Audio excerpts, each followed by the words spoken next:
জমা করলো না, তাহলে এই বিষয়ে আপনার জবাব কি দেবেন?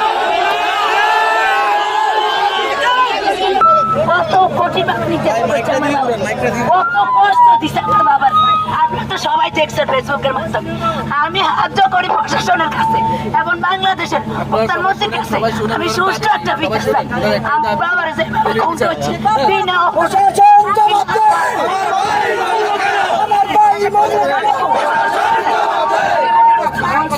বাংলাদেশ সরকার যেরকম মিশাল বিচারটা অতি সহজে তাই দিছে। আমিও চাই আমার বাবার এই খুনের বিচারটা অতি তাড়াতাড়ি বাংলাদেশের সরকার আমি বাংলাদেশের সরকারের কাছে আমি এটা প্রশাসনের কাছে আমি এটা আমার জনজাতটা বাবা আমার বাবার স্কুলের প্রিন্সিপাল শিক্ষক সবাই স্কুলের প্রিন্সিপাল স্কুলের সমস্ত টিচার আমার বাবার নির্যাতন করছে আত্মধরে। আমি আমার ছেলেরা লাজ হওয়ার জন্য কোনো স্কুলে পাঠাই নাই। আমার ছেলে কেন লাজ হইল? আমি একটা সুষ্ঠু বিচার চাই। যারা আমার ছেলেরা হত্যা করছে আমি তাদের পাশে যাই।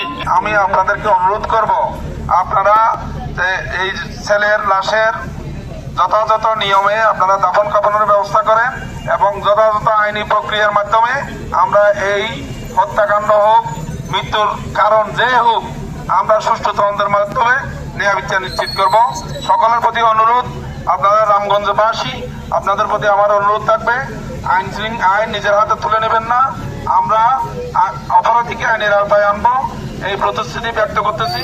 সকলকে অনুরোধ করতেছি আপনারা লাশের দাফন কাফনের ব্যবস্থা করেন সুন্দরভাবে। পরবর্তীতে আমরা আইনগত ব্যবস্থা যেটাই হই আমরা সুষ্ঠু তদন্তের মাধ্যমে ন্যায় বিচার নিশ্চিত করবো। আমার একটাই কথা, এখানে যেই হোক, কোনো অপরাধ যদি এখানে ঘটে থাকে, অপরাধের সাথে যেই জড়িত থাকুক, তাকে আমরা আইনের আওতায় আনবো ইনশাল্লাহ। ধন্যবাদ সকল।